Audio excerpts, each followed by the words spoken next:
There are some days which remain with us for the rest of our lives. And I think yesterday was one of them. We started off by being reminded of Gandhiji's 7 deadly sins. And there were 2 thought-provoking points which came up in the morning session. Is justice accessible to all? And that was a question that was put. And the second point, which really caught my imagination, was that a democracy will never attain perfection. And I could easily substitute the word democracy with husband, and that would still be true. I thought President Omnia Marzouk's words were very powerful when she said that the West can formulate a value-based policy and not one on self-interest. I was very inspired when she actually spoke about rising above the wounds of war, and on behalf of her people apologized to the people of South Sudan.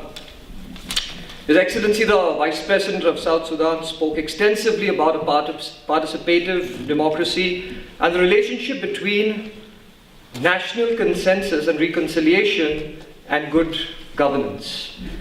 Now here are some of the statistics which caught my imagination again. They have 93% of the seats in Parliament, and when they had to allocate certain positions, the President of South Sudan actually offered 30% of those positions to the opposition. He had 93% of majority, and he gives 30% to the opposition. 72% of the population of South Sudan is below the age of 30 and lives in the rural areas. They have been in war for 50 years.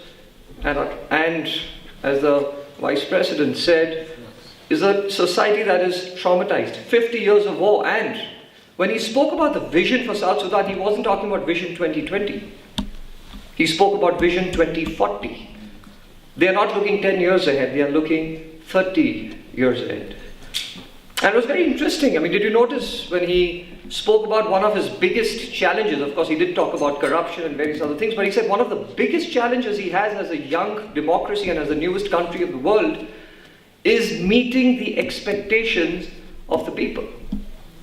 And I think that is something which is a little unique, but also a challenge for a young democracy. And our own former Member of Parliament and Union Minister had a very interesting and it was an interesting insight when he talked about natural resources and he spoke about the conflicts, that the people who live on the resources believe that the resources belong to them, the government believes that the resources belong to the nation, and that's where the conflict starts. And he told the Vice President of South Sudan, he said, you have a great opportunity. You have 2 huge strengths. You have natural capital and you have human capital. And he spoke about investing heavily in the human capital of South Sudan. Many of you are meeting Niketu and probably heard him yesterday for the first time. And something very interesting about Niketu. When he comes up on stage, he puts a smile on your face. When he speaks, he makes you laugh. And by the time he's done, he makes you think. And there's one thing which he said, which was so profound, that if I want nothing for myself, I become free from fear and people trust me. If I want nothing for myself, I become free from fear and people trust me. There was not a single person who was not moved yesterday, and many to tears, when we heard Jeanette and Letlapa's story. And the only thing I can really say is that when we are challenged with anger, hatred, feeling of revenge, let us always remember her words. That reconciliation can be legislated, but forgiveness is a personal responsibility. And forgiveness is giving up your justifiable right to revenge.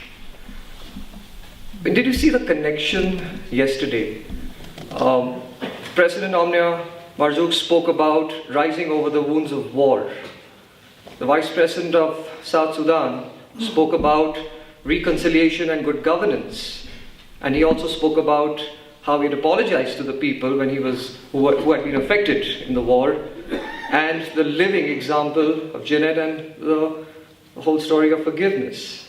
And all I can say is, may your tribe increase. We had 3 breakout sessions in the afternoon on tackling corruption, on the media, and building a participative democracy.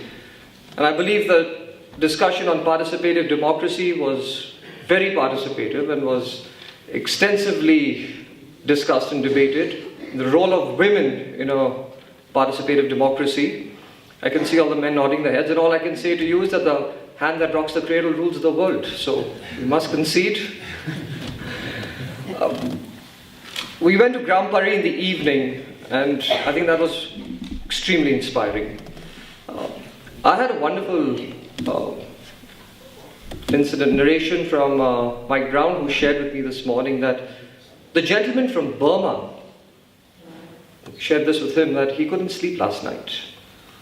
And he said, the reason I couldn't sleep is that in my country, the government wants to change the villages. And when I went to Grand Paris, what I saw is that there is change coming about on the back of love and a spiritual change. And that has obviously stirred him. And Grand Paris and Mr. Popat Pawar's story has really captured, I think, everyone's imagination who went there. To the extent that, last night we had this presentation and whole discussion on the environment and on soil and on our land. And right through the presentation, where we actually saw how an area the size of Belgium, 35,000 square kilometers, which was a barren land, is absolutely green. But Grand Paris was quoted 3 or 4 times during that presentation as an example of how change can take place at the grassroots level. And we were left last night with a very powerful statement that there is no negotiating with nature.